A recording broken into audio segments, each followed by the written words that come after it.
कर रहे हैं सीएम।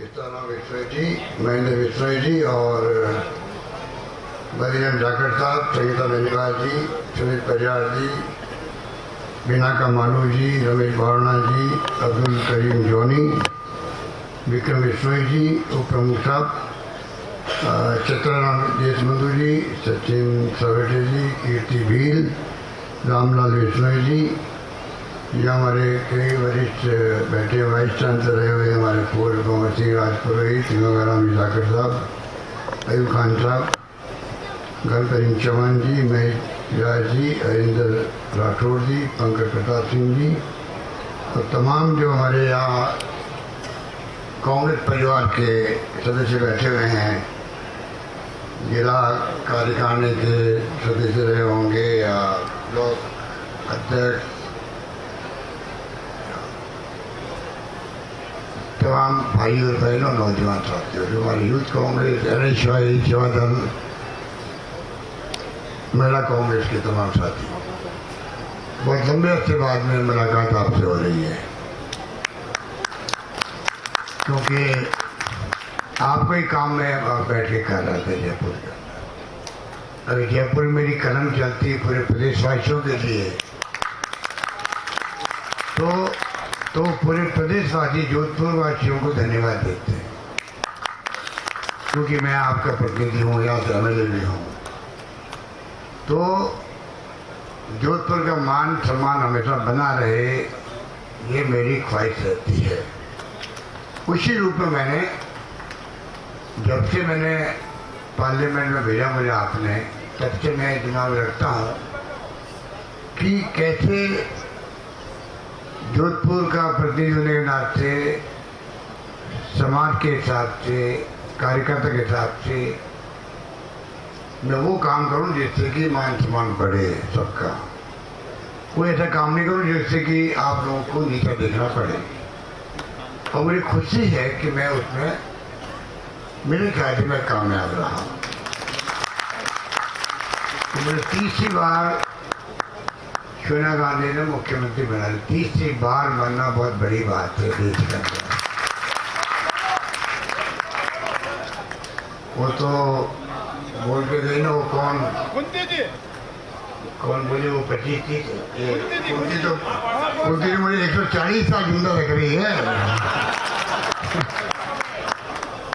तो कहने का मतलब ये है कि जो कुछ भी है आपके आशीर्वाद से, आपकी दुआओं से। आपको मालूम है कि कोरोना काल के अंदर भी अभी जब मुझे 2 बार कोरोना हो गया, दूसरी वेव बहुत खतरनाक थी, उसमें भी हो गया, और पोस्ट कोविड जो है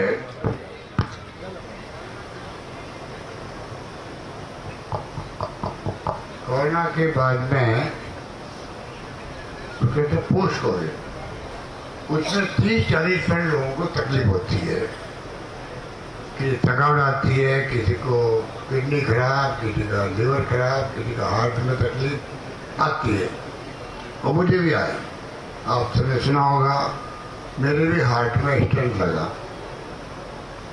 पर मैं आपकी दुआओं से बच गया। लगता है ईश्वर जो है अभी पूरे प्रदेश की और जोधपुर की सेवा करने के लिए मेरे को अभी उन्होंने इजाजत दे रखी है, और मैं अंतिम सांस तक सेवा ही करता रहूंगा। मेरा जिंदगी का मकसद ये है सेवा करना, बचपन से ही। कोई मेरे पास कोई काम है ही नहीं, सिर्फ सेवा सेवा सेवा।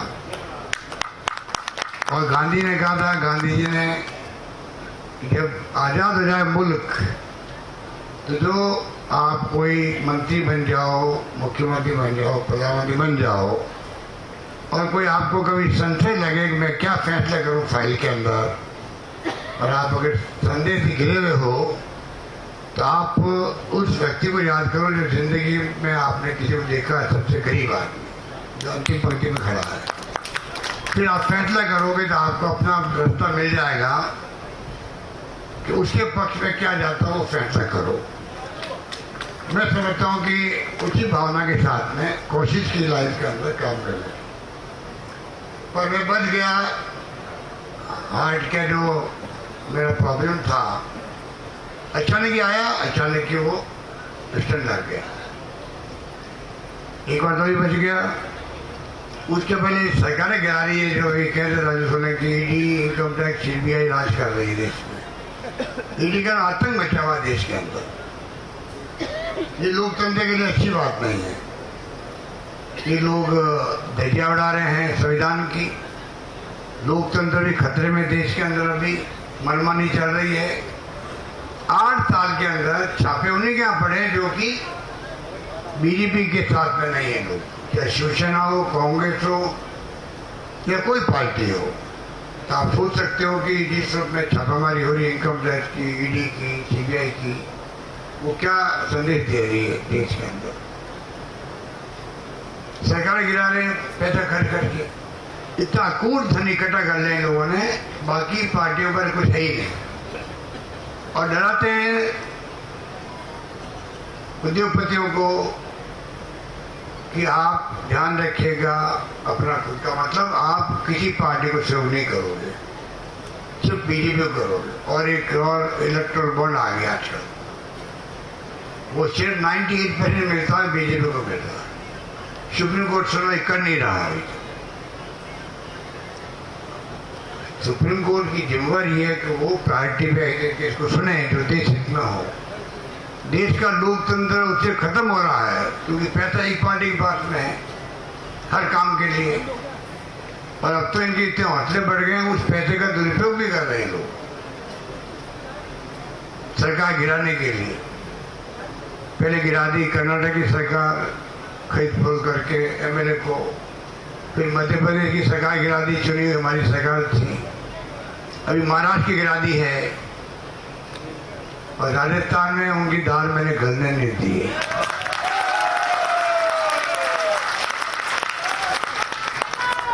उन्होंने कोई कसर नहीं छोड़ी थी। तो पूरे प्रदेश की जनता मेरे साथ खड़ी रही। तमाम विधायक जो है 34 दिन तक जैसलमेर में और जयपुर में मजबूत रहे। एक विधायक बाहर जाता अगर छोड़ के, मुझे पहली किस्त मेरी 10 करोड़ की बढ़ी थी, पहली किस्त 10 करोड़ की थी। आप कल्पना कीजिए, क्या मध्य प्रदेश में 30-35 करोड़ रुपये बटे, और यहाँ 10-10 करोड़ तो पहली किस्त के मैंने बताया आपको। तो उसके बाद में ही एक आदमी छोड़ के नहीं गया 34 दिन तक, एक भी नहीं गया। कुछ इंडिपेंडेंट थे, बीएसपी लोग आए हुए थे, सीपीएम के थे, बीटीपी के थे, आदिवासी, और बाकी साथी हमारे खुद के थे। तो कहने का मतलब ये है, ये पहली बार देश में हो रहा है उस रूप में, और धर्म के नाम पे राजनीति हो रही है। दुनिया के मुल्कों में जहाँ धर्म के नाम पे राजनीति हुई, वहीं बाद में लोकतंत्र समाप्त हो गया, वोटों का राज खत्म हो गया, और तानाशाही का शासन हो गया। हिटलर से लगा के सब जगह देख लीजिए आप। ये जो भड़का रहे हैं हिंदू के नाम पे, कई लोगों को अच्छा लगता है, पर देश अगर एक रहा है, अखंड रहा है 75 साल, इसलिए रहा है कि सभी वर्गों को, सभी धर्म के लोगों को, सभी भाषाएं बोलने वाले लोगों को, जातियों को साथ लेके चली कांग्रेस। जान दे दी इंदिरा गांधी ने, पर आतंकवाद का मुकाबले किया, खालिस्तान नहीं बनने दिया। सरदार बहन जी भी थे, उन्होंने नेस्तनाबूद कर दिया आतंकवाद को, उनको बम से उड़ा दिया गया। राजीव गांधी शहीद हो गए। रशिया जैसा मुल्क जो हमारा मित्र था, अमेरिका के मुकाबला का मुल्क था, 16 टुकड़े हो गए उसके। अभी यूक्रेन के साथ में जो लड़ाई चल रही है, देखते होंगे आप न्यूज में, तो यूक्रेन भी रशिया का ही पार्ट था पहले। तो आप सोचिएगा, 135 करोड़ की आबादी का मुल्क हिंदुस्तान, जो एक अखंड है। कांग्रेस का डीएनए जो है, गांधी जी के वक्त का, पंडित नेहरू, सरदार पटेल, मौलाना अबुल कलाम आजाद, और भी कई बड़े बड़े नेता थे उस जमाने के, कई शहीद हुए, भगत सिंह जैसे लोग फांसी के फंदे पे चढ़ गए, सुभाष चंद्र बोस ने अलग फौज बना ली अपनी, गांधी का रास्ता अहिंसा का अलग था, गोपालगंज में गोखले से लगा के लोकमान्य तिलक वो अलग तरह से संदेश देते थे। तो इतने बड़े मुल्क में ज्ञात अज्ञात कितने लोगों ने, सभी धर्म के लोग थे उस वक्त में, सभी जाति के वर्ग के लोग थे। जो मुल्क आजाद हो गया, ये जो आज राज में बैठे हुए इनका कोई संबंध नहीं था उस आज़ादी की जंग के लिए, बल्कि इनमें कई लोग तो मुखबरी करते थे उनकी, अंग्रेजों की, अंग्रेजों के मुखबिर थे कई लोग। ये हकीकत है, रिकॉर्ड में ये बात है। पार्लियामेंट में मैं खुद था, आपके भेजा हुआ तब मैंने खुद सुनाया आंखों से, वहाँ पर कोई जवाब इनके पास नहीं है। आज वो अमृत महोत्सव मना रहे हैं, पंडित जवाहरलाल नेहरू का नाम पोस्टर में गायब कर दिया। क्या बगैर पंडित जवाहरलाल नेहरू जो 10 साल 12 साल तक जेल में बंद रहे, मोतीलाल नेहरू जेल में भी गए, आनंद भवन इलाहाबाद का जहाँ बैठ के गांधी जी ने आंदोलन चलाया आज़ादी का, वो देश को दे दिया, समर्पित कर दिया आनंद भवन। और आप बताइए, और पहले प्रथम प्रधानमंत्री थे 16 साल तक जिन्होंने नींव मजबूत करी थी इसमें, उसके ऊपर आज ये 75 साल का सफर तय करते करते आज हम लोग खड़े हैं। आधुनिक भारत है। बिजली क्या होती है लोग समझते नहीं थे उस वक्त में, जो आज़ाद हुआ भारत। राजा महाराजाओं के महलों में टिमटिमारी थी, जनरेटर से बिजली, वो बिजली थी। कहाँ स्कूलें थी, कहाँ कॉलेज थे, कहाँ स्वास्थ्य सेवाएं थी, कहाँ सड़कें थी, कुछ नहीं था देश का। आज क्या नहीं है, आप चांद सितारे की तरफ जा रहे हो, 100 सैटेलाइट छोड़ रहे हो आप, दुनिया पूरी दुनिया के मुल्कों के सैटेलाइट आप छोड़ रहे हो। इसरो से इंस्टीट्यूट से आप 100 सैटेलाइट, आपने देखा होगा 5 साल पहले छोड़े गए एक साथ में 100 सैटेलाइट जो घूमते हैं आकाश के अंदर। ये मोबाइल फोन और जो चलते हैं आपके उसी से चलते हैं। कहाँ पहुंच गए हम लोग। और मोदी जी कहेंगे कि देश में 70 साल में कुछ नहीं हुआ। बताइए यार, कुछ नहीं हुआ। आप जाते हो विदेशों के अंदर, आपका मान सम्मान होता है, इसलिए होता है आप हिंदुस्तान के प्रधानमंत्री हमारे देश में आए हैं, जिस मुल्क में 75 साल के बावजूद भी लोकतंत्र काम रहा है। पाकिस्तान की तरह 2 टुकड़े नहीं हुए वहाँ पर, पाकिस्तान की तरह सैनिकों का शासन नहीं हुआ हिंदुस्तान के अंदर। इतना बड़ा मुल्क, अनेकता में एकता वाला, तब भी यहाँ पर ये मुल्क लोकतंत्र वोटों के राज को कायम रखा। जिस मुल्क में वोटों का राज कायम होता है उसका मान सम्मान दुनिया करती है। क्योंकि सबसे अच्छी पद्धति कोई है, वो पद्धति है लोकतंत्र, वोटों का राज। इसमें गरीब से गरीब आदमी को भी महत्व मिलता है, उनके पैरों में हाथ लगाना पड़ता है, आशीर्वाद मांगना पड़ता है, दुआएं मांगनी पड़ती है। ये लोकतंत्र है, सबसे अच्छी पद्धति दुनिया में कोई है तो ये है, वो हमने कायम रखी है। इतने सम्मान मिलता मोदी जी को। तब हम घमंड ऐसा भयंकर हो गया है कि मुसलमानों के बगैर चुनाव जीत रहे हैं। यूथ क्या मुसलमानों के हमें जीत रहे हैं वास्तव में। यूपी में देख लीजिए, एक टिकट नहीं देते वो।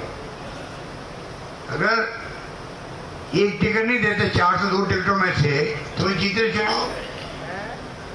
ये कोई शुभ संकेत नहीं देश के लिए। चुनाव जीतना एक बात है, इतिहास बनाना दूसरी बात है।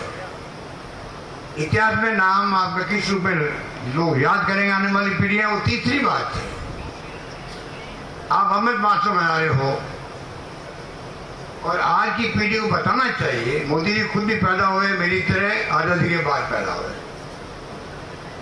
तो बताना चाहिए आज की पीढ़ी को, भाई देखिए हमारे नेताओं ने त्याग बलिदान कुर्बानी की, तब आजाद हुए, हम गुलाम थे। गुलामी में हमारी ये दिक्कतें थी। आजाद भारत में खुली हवा में सांस ले रहे हैं हम लोग। और 75 साल में सरकार कोई रही हो, लोकतंत्र सरकार बदलती रहती। आज हमें चांस मिल गया है काम करने का, पर आज जो विरासत में मिली है उनको हम कैसे बोल सकते हैं। अगर आप मोदी जी बोले, अगर मोदी जी कहे हर प्रधानमंत्री ने, हर शासन ने राज्यों में, केंद्र में अपने में ढंग से देश को बनाने का काम किया, तो क्या दिक्कत है उनको। क्या वो खाली इवेंट कर रहे हैं, बड़े बड़े इवेंट कर रहे हैं अमृत महोत्सव की, तो आज नई पीढ़ी समझ रही है कि ये जो हुक्मरान है ये देश के त्याग बलिदान को बता नहीं रहे हमारी पीढ़ी को, ये इतिहास को समाप्त करना चाहते हैं। जो सुंदर इतिहास है, स्वर्णिम अक्षरों में लिखा हुआ इतिहास है। तो ये पीढ़ी जो नई पैदा हो रही है, कल शासन ये करेगी देश के अंदर, ये फिर क्यों मोदी जी और इनके शासन को इतिहास में दर्ज करवाएगी, क्यों अगली पीढ़ी को बताएगी? तो जो विरासत में हमें गर्व करना चाहिए नई पीढ़ी को, और गर्व करके ही आदमी अपने आप को शासन के लायक बना सकता है कि मैं जिस हिंदुस्तान का नागरिक हूँ, आज मैं एमएलए बना, एमपी बना, मुख्यमंत्री बना, प्रधानमंत्री बना, ये मेरे लिए बहुत सम्मान की बात है कि मैं देश की सेवा कर रहा हूँ। आप जिस प्रकार से तोड़ मोड़ रहे हो, कोई मिटा सकता पंडित नेहरू का नाम? जेलों में बंद रहना उस जमाने की जेलों में 10 से 12 साल तक कोई मामूली बात है। जिस प्रकार ये बैस बनाते हैं, जिस प्रकार ये अम्बेडकर को पूरे संविधान बनाया गया है, अम्बेडकर शूट करता था, अम्बेडकर नाम लेने लग गए, कभी ये अम्बेडकर के साथ नहीं रहे। जनसंघ था पहले, ये बाद में बनी भारतीय जनता पार्टी। जनसंघ के वक्त मैं बचपन में देखता हूँ, ये कभी इनकी पैरवी नहीं करते थे, दलित वर्ग के नहीं करते थे, पूछते नहीं थे किसी को। आज गांधी को अपना रहे हैं। सरदार पटेल ने तो आरएसएस पे बैन लगाया गांधी जी के हत्या पर, और फिर इनके लिखा के लिए माफी मंगवाई, उन्होंने माफी मांगी आरएसएस ने, हम जिंदगी में कभी राजनीति में हिस्सा नहीं लेंगे, हम खाली सांस्कृतिक संतुलन पर काम करेंगे। और आज वो वापस राजनीति में हिस्सा ले रहे हैं।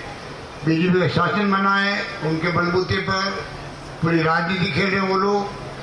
और सरदार पटेल ने जिसे बैन लगाया था, उनकी आदमकद मूर्ति लगाई है, आदमकद की बड़ी आदमकद लगाई है मूर्ति मोदी जी ने। जहाँ इनको शूट करा, गांधी, पटेल, अम्बेडकर को अपना लिया, ये सब ये इनके नाटक है। अगर हम जनता को नहीं बताएंगे कि कांग्रेस का डीएनए और देश के आम लोगों की सोच का डीएनए एक है, संविधान के मूल भावना का रूप है, और यही देश को एक अखंड रख पाएगा भविष्य में, यही देश को आगे बढ़ा पाएगा। सब धर्म, सभी वर्ग, सभी जाति के लोग आपस में प्रेम भाव रखें। मैं बार बार प्रधानमंत्री से रिक्वेस्ट करता हूं कि भाई आज पूरे देश में इतना माहौल टेंशन का हो गया है, दंगे होते कई बार धार्मिक जुलूस पर, अनावश्यक अविश्वास हो गया हिंदू, मुस्लिम, सिख, ईसाई, फारसी, जैन में। मोहल्ले के अंदर मान लो कोई जो माइनॉरिटी में रहते हैं, कम संख्या में लोग, चाहे वो हिंदू है चाहे मुस्लिम है, हमें शक करता पता नहीं कि दंगा बढ़ेगा तो ये दूसरे वाले जो मेजोरिटी में क्या करेंगे हमारा। हिंदू भी चिंतित में कर रहा है, मुस्लिम भी चिंतित कर रहा है। अब ये जो हिंदू मुसलमान की इतनी दीवार खींच दी गई है, चाहे देश हित के अंदर है, वो सोचने की बात है। आज तो चुनाव जीतने के लिए आप कुछ नहीं कर सकते हो, तो क्या देश का फ्यूचर जो है उसको मजबूत करने की जिम्मेदारी आपकी नहीं, जो आप हुकूमत में है। और आप कैसे प्रधानमंत्री बने हो? इसलिए बने हो, कांग्रेस ने लोकतंत्र को कायम रखा है। इंदिरा गांधी चुनाव हार गई, 2 मिनट लगाए सत्ता सौंपनी मोरारजी भाई देसाई को, इसलिए बनो आप। और घमंड नहीं करना चाहिए उनको भी। इंदिरा जी चुनाव हारी, आंधी चली वापस, सरकार आ गई हमारी। मैं भी मेंबर पार्लियामेंट तभी आलम ने बनाया था, मैं जिला कांग्रेस अध्यक्ष था, नरेश और सलीम की तरह। मैं पूछा कि तुम्हारी उम्र कितने की? 55 साल का, 50 साल के दोनों हैं ये। और मैं बन गया था 30 साल के अंदर जिला अध्यक्ष जोधपुर का। तब से मेरा सफर तय है कि किस रूप में मैं, अगर मैं जब काम करने लगा तो नई पीढ़ी जुड़ने लगी मुझसे। अब ये कह रहे थे सब बहुत नौजवान जुड़ते जा रहे हैं, तो मुझे याद आ गया मेरे दिन कि मैं भी उस जमाने के अंदर जब दिल्ली में रैली में ले आते लोगों को, जेल भरो अभियान में भाग लिया, जेलों में गए, लोग जुड़ते गए मुझसे। मौका है तो मुझे मेंबर पार्लियामेंट बना दिया। सब नेताओं ने मिलकर मेरा नाम प्रस्तावित किया। प्रथम मरना हो, खेती राठौड़ हो, रामदीप बिश्नोई हो, रंजीत सिंह जी हो, नरपतम बरगढ़ जी हो, मान सिंह देवड़ा जी हो, मैंने नहीं कहा मुझे बनाओ पार्लियामेंट मेंबर। मैं तो मेरे लिए उम्मीदवार था, चुनाव हार चुका था, मैं सजा पड़ा थी। ऐसा माहौल बना कि यही ठीक रहेंगे, एक स्वर में मुझे बनाया गया। तो कहने का मतलब ये है कि ये साइकिल चलती रहती है, साइकिल नहीं रहने वाली दिल्ली में। वाजपेयी जी को मैं याद दिलाता हूँ आपको, अटल बिहारी वाजपेयी प्रधानमंत्री बने, उस समय मुख्यमंत्री था राजस्थान के अंदर। हमारे साथ अच्छे संबंध वहां पर थे, उनके मंत्री लोग सब सहयोग करते थे। यशवंत सिन्हा वगैरह जो आज राष्ट्रपति उम्मीदवार थे, ये वित्त मंत्री थे। कभी हम गए होंगे तो हमें पूरा सम्मान मिला, काम किए हमारे वाजपेयी जी ने भी काम किए। आपको याद हो 4 अकाल पड़ गए थे उस जमाने के अंदर। मैंने 32 लाख मेट्रिक टन अनाज जिसमें बांटा घरों के अंदर, घरों में बोरी रखने की जगह नहीं रही थी गाँव के अंदर, बोरियां रखने की जगह नहीं थी। बच्चियों की शादियां कर ली गई गेहूँ बेच कर उस जमाने के अंदर, वो भी मैंने देखा। एक आदमी भूखा नहीं छोड़ने दिया उस वक्त मैंने। ये वसुंधरा कहती थी अशोक गहलोत जाके भीख मांग रहा दिल्ली के अंदर हमारी सरकार से, वाजपेयी जी से, गेहूँ की भीख मांग रहा। मैं कहा वसुंधरा जी मुझे घर होगा अगर मैं मेरी जनता की भूख मिटाने के लिए भीख मांगू, तो मुझे घर होगा, शर्म नहीं आएगी।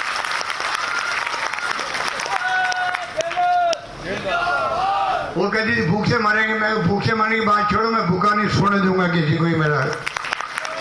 और एक एक कर्मचारी भी लगा दिया मैंने, कर्मचारियों को ढूंढो लोगों को, कोई भूखा नहीं रहना चाहिए, संकोच के मारे गेहूं नहीं मांग रहा है, पता करो गेहूं पहुंचा उसके घर, यहाँ तक मैंने तैयारी करो। इस प्रकार से उस पर शासन किया हमने।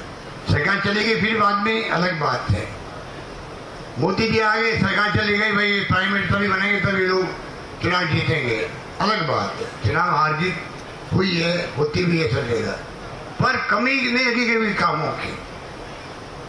इतना मैं कहना चाहूंगा आपको, आज जो जिस प्रकार से हम गवर्नमेंट में चल रहे हैं, जब वाजपेयी जी थे प्राइम मिनिस्टर, सोनिया गांधी कांग्रेस अध्यक्ष थी,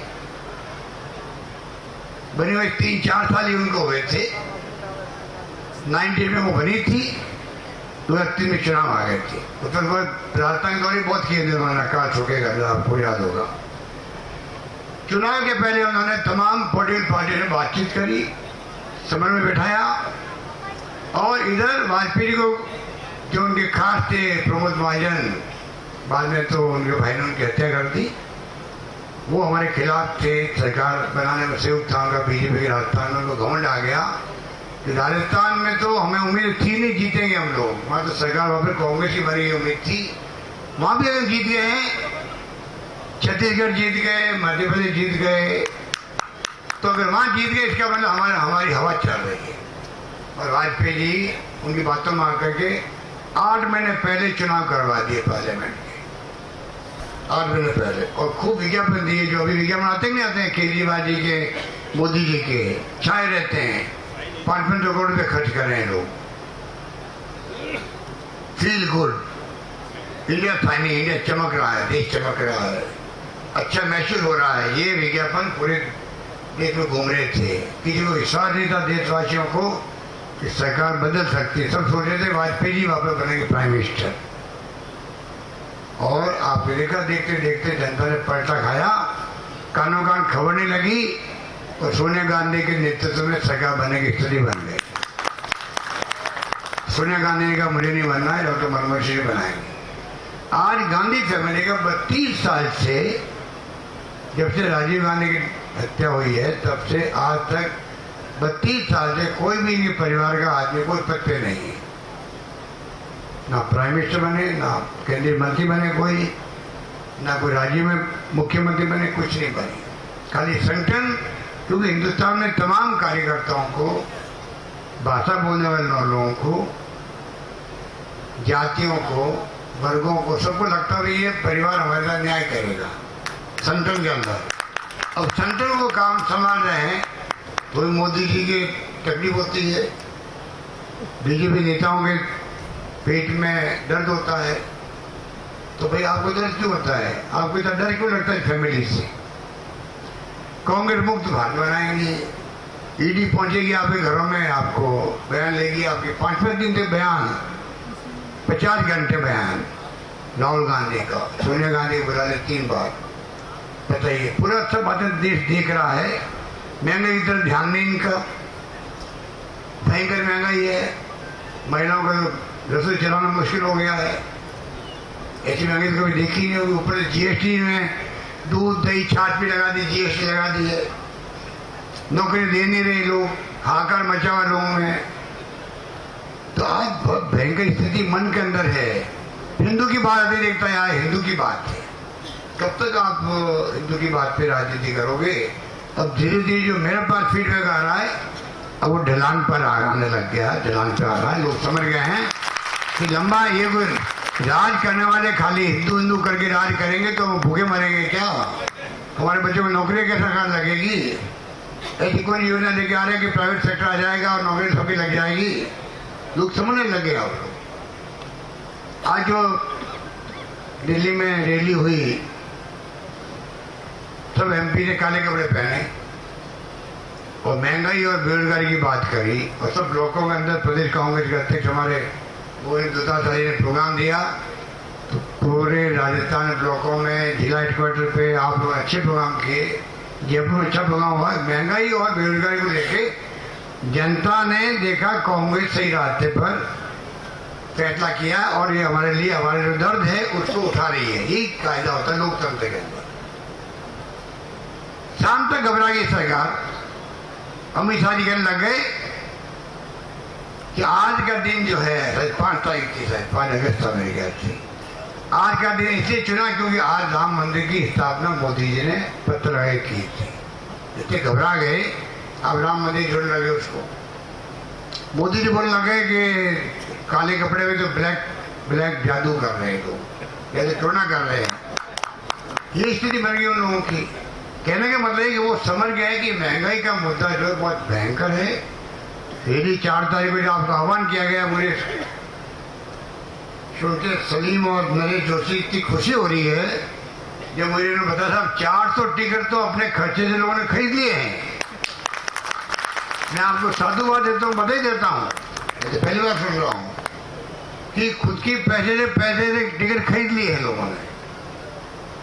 हम ही कई रैली ले गए थे, कई बार व्यवस्था हमने भी करी है, ट्रेनों की या बसों की है, पर टिकट खरीद के बैठना गाड़ी के अंदर, ट्रेन के अंदर, और 400 लोगों ने बसों के लिए कही दिया आपको, रवि सोलंकी ने और बद्रीराम जाखड़ जी ने। कोई कमी नहीं आएगी। आप जो जाना चाहते हो बस स्टैंड ले जाओ, अपने खुद की कोई गाड़ी जाए तो उसमें जाओ। और आपको अधिक से अधिक लोग आने चाहिए इस बार, क्योंकि जो राजनीति चल रही कांग्रेस के अंदर भी लोगों को लगती है कांग्रेस बहुत कमजोर हो गई है। बड़े बड़े जो नेता हैं बड़े उनको ही लगती है कांग्रेस बहुत कमजोर हो गई है। साहित्यकारों को भी कई बार, पत्रकारों को भी कई बार, लेखकों को भी। और लगता भी है कि दिल्ली में जो माहौल देखते हैं, आज मैं कह सकता हूँ आपको, जैसे आप लोग बैठे हो, कांग्रेस पूरे देश के अंदर एकमात्र पार्टी आज भी है, बीजेपी नहीं है। बीजेपी नॉर्थ इंडिया में खाली है। आपको राजस्थान, गुजरात, मध्य प्रदेश, छत्तीसगढ़, यूपी इधर है, नॉर्थ में है। साउथ में इसको कोई नहीं पूछता है, इनको अंदर घुसने नहीं दे रहे वो लोग। खाली बार कर्नाटक में एक घुसे एक बार, वो भी पैसा खर्च करके जगह बना ली, वरना ये कहीं नहीं घुस पाए, ना केरल में ना आंध्र प्रदेश में। थोड़े बहुत तेलंगाना में घुसने की कोशिश कर रहे हैं, ना तमिलनाडु में, कहीं नहीं घुस पा रहे। नॉर्थ ईस्ट में ये जिस पर राजनीति 3 बार की कर रहे हैं, वहाँ पे सरकारें तो जो सरकार बनती केंद्र में है, उनकी सरकार वहाँ बन जाती है। मैं 40 साल से देख रहा हूँ। कहने का मतलब ये है, आज भी राष्ट्रीय पार्टी कोई है देश में तो वो कांग्रेस पार्टी है। आप घर में मजबूत रहोगे, मान सम्मान रहेगा। ये जितने गए ना पार्टी छोड़ के, कोई वहाँ यूपी मंत्री बन गए हैं, कोई केंद्रीय मंत्री बन गए हैं, कोई बीजेपी ज्वाइन कर ली है। ये इनकी अंतरात्मा कैसे गवाह देती होगी? आप यहाँ कांग्रेस में केंद्रीय मंत्री भी थे, बड़े बड़े पदों पे रहे हो, कैसे आप घर छोड़ के जा सकते हो? जब हमारी लड़ाई कोई दुश्मन नहीं थोड़ी, मोदी जी हमारी कोई, हमारी दुश्मनी किसी से नहीं है, ना आरएसएस से ना बीजेपी के से। हमारी लड़ाई है प्योरली विचारधारा की लड़ाई है। विचारधारा हमारी क्या है? वही है जो संविधान में क्या लिखा हुआ है, और संविधान से देश चलता है। कानून का राज होगा तो देश चलेगा, सब सुरक्षित रहेंगे। कानून का राज नहीं होता, वहाँ गुंडागिर्दी होती है, डकैती होती है, मारपीट होती है, सब कुछ होता है, और कुछ सुनने वाला नहीं होता पुलिस के अंदर, तो राज कहाँ कानून का। तो मेरा मतलब कहने का ये है कि ये हम स्थिति रखो, हालात देश के दुनिया के आपको मालूम होने चाहिए। हालात वैसे बन गए हैं कि लोगों में भी डिवाइड हो गया, हिंदू मुस्लिम, हिंदू मुस्लिम, हिंदू मुस्लिम। आप मजबूत रहो, हम अपने बात विकास ही कर रहे हैं। अभी जो काम हमने किया, बजट पेश किए मैंने, वो सब मैंने अनुभव लिया है जोधपुर जिले के, जहाँ पर गांव हो चाहे कस्बे हो चाहे शहर हो, जहाँ मैंने राजनीति की है, एमपी बनने के पहले भी, एमपी बनने के बाद में भी। अकाल में, सूखे में, बरसात में, कच्ची बस्तियों में जाना, गरीबों के घर जाना, मैंने सब कुछ किया मैंने। वो मेरा अनुभव काम आ रहा है पूरे राजस्थान के अंदर शासन करने के अंदर। इसलिए मैं आपको निवेदन करना चाहूँगा, जो आज मैं सीन देख रहा हूँ, ऐसे सीन में मेरे वक्त देखता था, उससे मजबूत देखता हूँ आज तो मैं। 400 रोटी का खेल लिए, इसका मतलब आप लोग दर्द जानते हो गरीब का, कि महंगाई की मार कितनी भयंकर है, किस प्रकार बेरोजगारी है। ये लीडरशिप की क्वालिटी होनी चाहिए। अगर आप जन की भावना, उनके नर्व पे हाथ रखोगे तो राजनीति कर पाओगे। अगर आप आज चीनी योजना की बात की गई है, 38,000 या 38 लाख लोग हैं, क्या बताया वो, जो अभी तक नहीं जुड़े हैं जोधपुर में, 44,000 अभी तक नहीं जुड़े हैं, मान लो चीनी की योजना से। कौन लोग हैं वो लोग वही है जो कोरोना के अंदर मैंने क्या किया, 40,000 के इंजेक्शन फ्री दिए, लगाए, 10,000 के फ्री लगाए, पूरा इलाज फ्री के रहते हैं। ऑक्सीजन कमी नहीं आने दी मैंने। दवाएं के लिए मैंने चाहे चार्टर प्लेन भेजा हो, दिल्ली बॉम्बे में भेजा मैंने, तो भाई एक दिन डिले नहीं होना चाहिए। पर साथ में मैं कहना चाहूँगा कि अगर 44,000 लोग रहे हैं, ये कोरोना के अंदर मैंने क्या किया है, जो लोग प्लेटफॉर्म पर सो जाते हैं, रात को सड़कों में सो जाते हैं, ऐसे कई लोग हैं गरीब, जहाँ लॉकडाउन हो गए, सब बंद हो गए घरों में, तो जो ठेले वाले खड़े होते हैं घंटा घर में या कहीं पे भी, उनके ठेले वाले तो ठेले बंद हो गए, क्योंकि सब लॉकडाउन में घर में बंद है, तो उनकी कमाई बंद हो गई। तो मैंने उन लोगों को ढूंढ करके 35 लाख लोगों को मैंने 5 बार में 1,000 रुपये भेजा उनके घरों में, एक बार 1,500 रुपये भेजा उनके, भाई वो तकलीफें नहीं रहनी चाहिए। उसी प्रकार से आप अगर चीनी योजना में 44,000 लोग रहे हुए हैं, आपके गांव में, ठाणी में या शहरों में, ब्लॉक में, वार्ड में हमारे पार्षद में बैठे हैं, अगर ये आप जाके ढूंढ के उनके कार्ड बनवा दोगे तो वो आपको कभी भूल नहीं सकते। बोले देखो उसमें कार्ड इन्होंने बनवाया मेरा, यही तो है। गांधी जी ने कहा था राजनीति का मतलब ये समाज सेवा है। आधार राजनीति का समाज सेवा होना चाहिए। अगर समाज सेवा करोगे, आपके काम बढ़ेगा, तो वो लोग आपको इसलिए सपोर्ट करेगा, भाई मेरे सुख दुख में काम ही आया था। ये तो राजनीति, और राजनीति क्या है? बिना समाज सेवा के कोई राजनीति नहीं है। और इसके लिए जरूरी है हम संवेदनशीलता के साथ में अपने जीवन बिताएं। हम किस प्रकार से गरीब की, मोहल्ले वाले की कोई सेवा करने का मौका मिले, छोड़े नहीं मौके को।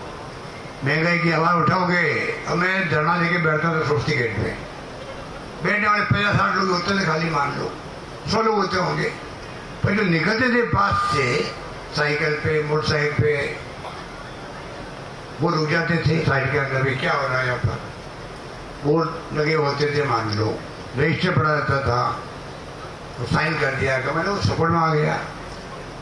ये आपसे जुड़ गया हुआ आदमी जिसने साइन किया आके टेंट में बैठा है, या कार निकली तो दूर से देखा कि काय के लिए बैठा, महंगाई के खिलाफ धरना है मान लो, तो उसकी भावना वही है, तो वो जुड़ गया आपसे। कांग्रेस में जब तक आप लोग जुड़ोगे नहीं, तो आप कहोगे कमजोर होगी। जोड़ना जोड़ेंगे तब आप उनकी सेवा का काम करोगे। अभी आप मान लो 44 साल लोगों को आप लोग घर घर जाके उनको फॉर्म भरवा देते हो, कार्ड बनवा देते हो, ये सेवा की सेवा हो गई। वो लोग जुड़ गए आपसे, वो आपके घर काम आएंगे। ये मैंने आपको एग्जाम्पल दिया है। इस प्रकार से आपको राजनीति करनी पड़ेगी, तब जाके आप, बाकी तो अग्निवीर ला रहे हैं, आप तो अग्निवीर ला रहे हैं। 18 साल में ज्वाइन करेगा वो नौकरी, हथियार चलाना सीखेगा और 4 साल 22 साल होगा तब वो रिटायर हो गया। आप तो वो क्या करेगा बाहर रिटायर होने के बाद में, क्या करेगा? खतरनाक खेल खेल रहे लोग। 25 मिनट लोगों को नौकरी लगाएंगे, बाकी तो तुम अपने तकदीर पे हो। ये ऐसी स्कीम लेके आए कि जितना बोलो उनके खिलाफ उतना कम है। महंगे की बात ये नहीं करेंगे, बेरोजगारी कैसे खत्म होगी उसी बात नहीं करेंगे। पर आज बताइए, हमारी सरकार ने तय किया कि हम बजाय इसके हम चाहेंगे कि कैसे हम ऐसे वक्त में कैसे व्यक्ति की सेविंग हो, वो स्कीम लागू करें जिससे कि बचत कर सके वो आदमी खाने पीने के लिए और कामों के लिए। बेरोजगारी में नौकरी लग नहीं रही है, महंगाई का अलग जमाना है, उधार ले लेंगे कब तक वो घर खर्च चलाएगा अपना। तो हमारी तो पॉलिसी अब ये है सोशल सिक्योरिटी की है, जिसको अब आज नाम दे दिया मोदी ने रेवड़ी कल्चर। रेवड़ी अपन मेरे ख्याल से जो खाते थे वो ये रेवड़ी होती थी, मेरे ख्याल से वही होती रेवड़ी, तिल की रेवड़ी। मैंने तो वही सुना रेवड़ी वाली बात। ये रेवड़ी पता नहीं कहाँ से पकड़ के ले आए, रेवड़ी करने लगे। सुप्रीम कोर्ट में केस चलने लग गया है रेवड़ी पे। सुप्रीम कोर्ट बहस कर रहा है कि रेवड़ी में बटे नहीं बटे। बताइए आप ये स्थिति है। कहने का मतलब ये है कि ये कोई रेवड़िया नहीं है, ये अधिकार है आदमी का। मोदी जी दुनिया भर में घूमते, इनको नहीं मालूम है America, England, Germany, Japan, Italy सब जगह नहीं है यहाँ पर सोशल सिक्योरिटी। 20 दिन पहले मिलता है हर इंसान को। तकलीफ में कोई नहीं रहना चाहिए, भूखा कोई नहीं रहना चाहिए। दुनिया भर में मिलता है पैसा। कोई तरीके अपने होते हैं, कोई डीबीटी करता है, कोई स्कीम लाता है। अगर राज्य सरकार स्कीम लाती है तो ऐसा नहीं लाती है कि बिना सोचे में ले आए। बाकायदा हम तो कर्ज नहीं ले सकते हैं। अगर स्टेट गवर्नमेंट चाहें, आज सब देश के अंदर सरकारें चलती कर्जे में चलती है। भारत सरकार खुद ही कर्जे में चल रही है, पर कर्जे लेने के फॉर्मूले हैं। बिना केंद्र सरकार की परमिशन के राजस्थान सरकार 1000 रुपये कर्जा नहीं ले सकती है। और परमिशन मिलती है तब जो आपका एक्ट बना हुआ है उसके अंतर्गत आप उसमें सीमित हो नहीं हो, आपकी स्थिति वो है नहीं है चुकाने वाली, तो कर लेता। तो ये जो बहस नहीं छेड़ देते हैं उससे लोगों का ध्यान बढ़ जाता है। इसलिए मैं कहना चाहूँगा कि हमने बहुत अच्छे प्रयास किए हैं। ग्रामीण ओलंपिक शुरू किया है, गाँव में लोग बैठे हुए हैं। पहली बार देखता हूँ खेल रहे हैं गाँव के लोग, बूढ़े भी खेल रहे हैं, जवान भी खेल रहे हैं, छात्र भी खेल रहे हैं। कबड्डी देख रहा हूँ खेल। खो खो खेल रही है हमारी छोटी छोटी बच्ची हैं, खो खो खेल रही है, वॉलीबॉल खेल रहे हैं, क्रिकेट खेल रहे हैं। ये माहौल राजस्थान भर में ना 30 लाख लोगों ने रजिस्ट्रेशन करवाया खेलने के लिए। 30 लाख लोग, और 30 लाख में 10 लाख महिलाएं हैं और 2,25,000 टीमें बनी है खेलने वाली। 2,25,000 टीमें बनी है छोटी हाथ। कल मैं गया पाल में महेंद्र रसोई के क्षेत्र में, क्या बच्चों में उत्साह था, देखते बनता था। तो हम चाहते हैं कि राजस्थान भी आगे रहे स्पोर्ट्स के अंदर भी। ओलंपिक के खेल होते हैं, देखते हैं कि कोरिया, जर्मनी, जापान, छोटे छोटे कंट्री है, अमेरिका, इंग्लैंड और या चाइना, इतने मेडल ले जाते हैं कि हम तो एक मेडल नहीं ले पाते। नॉट ए सिंगल, एक भी नहीं आता मेडल, गोल्ड मेडल हमारे। तो अब भी देश में माहौल बनाना चाहिए। हम रास्ता की बात कर सकते हैं। खेलों में हमने करोड़ों रुपए दे दिए, अवार्ड के अंदर नौकरी लगा रहे हैं DYSP तक की अवार्ड विनर्स को, उसमें हमने कोशिश करी है। शहरों में रोजगार, देश में राजस्थान राज्य है जहाँ पर नरेगा की तरह शहरों में भी गरीब मजदूरों को रोजगार मिलने की हमने तय किया है।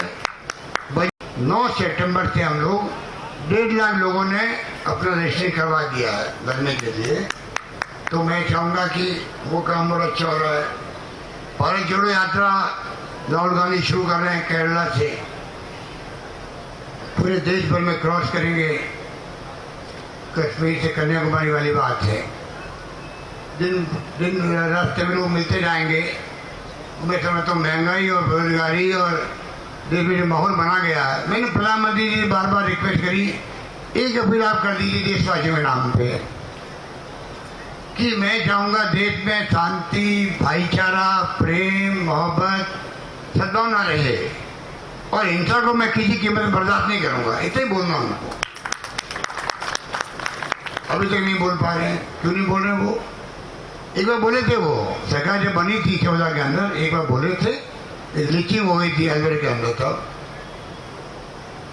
पहलू खां की थी, किसी की थी, तब बोले थे वो, तो लोगों ने वेलकम किया कि भाई प्राइम मिनिस्टर ने कहा ये असामरिक तत्व है, एंटी सोशल एलिमेंट है। पता नहीं बाद में क्या दबाव पड़ा होगा उनके ऊपर, अब उनकी बोलती बंद हो गई है। बोल ही नहीं वो। हम मांग कर रहे हैं उनसे, बोलो आप प्राइम मिनिस्टर देश के, आपके बात का वजन है। आप कह रहे थाली भर गई थी, थाली भर गई थी, तो आप अपील तो करो कम से कम। क्यों नहीं कर रहे प्राइम मिनिस्टर अपील? जब वो अपील नहीं करते, नीचे वाले वो वैसे ही बिहेव करते थे। जोधपुर में जब आप जोधपुर में दंगे भड़का दिए, यहाँ जलर गेट पर कोई कारण नहीं था, करौली में हो गया, 1 घंटे का दंगा हुआ मामूली सा, नुकसान दुकानें ज्यादा कर दी, 1 घंटे में सब कुछ हो गया। 20 दिन तक पूरे देश का मीडिया बोलता रहा करौली करौली करौली।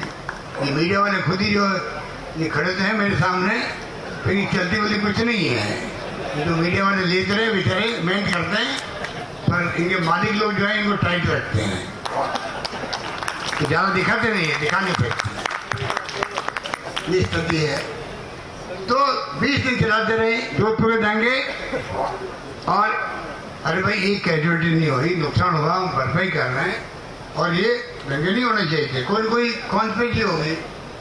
तो कहने मतलब ये तमाम बातें जो है, आपको लंपी की बीमारी आई हुई गाँव में अभी, उसके लिए मैं अपील करूँगा आप सबसे कि हमने मांग की भारत सरकार से कि इसको राष्ट्रीय आपदा घोषित करो, क्योंकि तभी जाके, अभी ना तो ये टीका है ना दवाइयाँ है, और गायें बेचारी तरह तरह के मर रही है, बहुत बुरी हालत में मरती है, वो ऐसी बीमारी हुई है।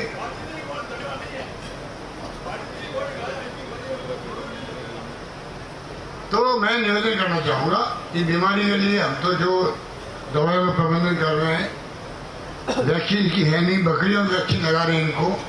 अब कहते हैं भारत सरकार 1 महीने में तैयार हो जाएगी, देखते हैं क्या होता है।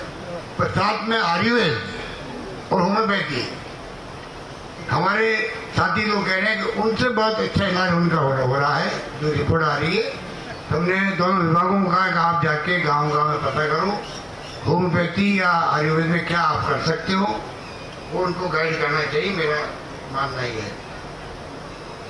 बाकी तो जो हालात है देश के, उसको तो मैं क्या बताऊँ। 4 तारीख रैली जो है, तो मैं भी आपसे अपील करूंगा कि आप कोई कमी मत रखना, हर संभव इस बार रैली में आप आए। ये रैली पब्लिक इंटरेस्ट की रैली है। दवा पड़ेगा केंद्र सरकार पर, तब जाके वो कदम उठाएंगे महंगाई कम होने के भी और बेरोजगारी के भी। दवा लोकतंत्र में डालना बहुत आवश्यक होता है।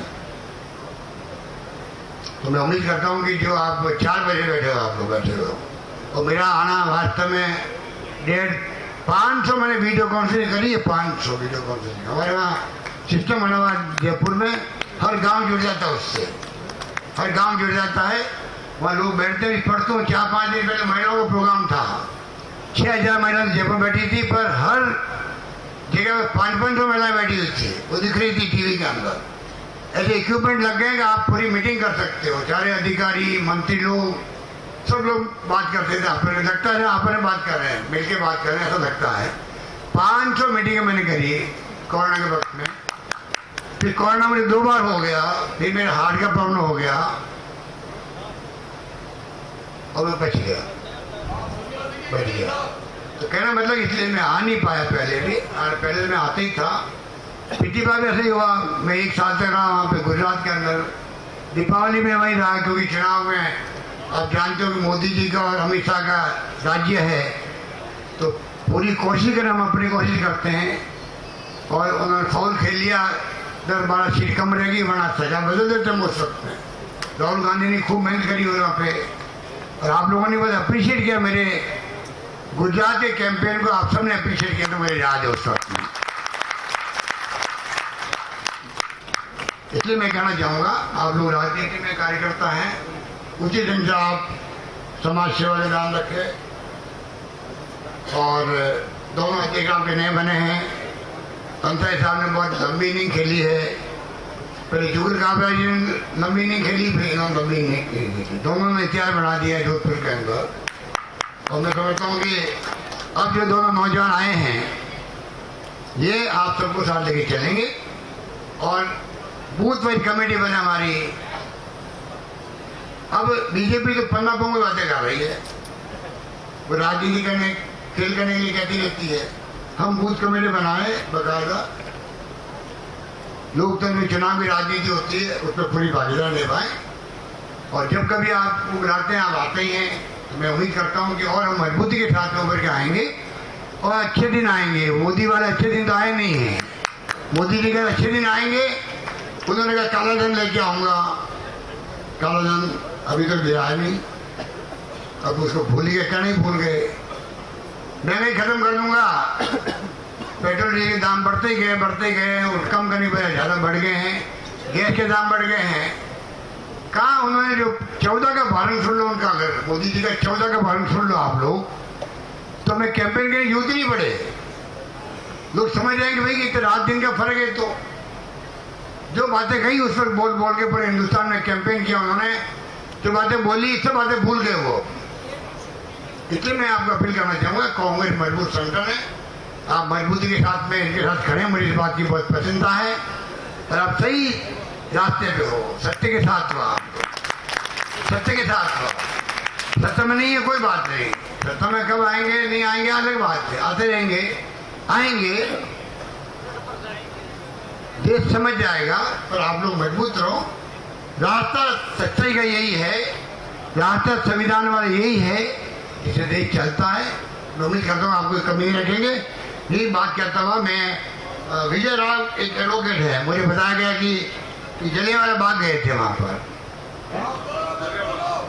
बाग गए थे, वो यहाँ में बैठे होंगे तो ऊपर आ जाए एक बार। तो मुझे खुशी है कि ये जज्बा है, पैदल गए थे वहाँ, पैदल पद यात्रा करी थी उन्होंने।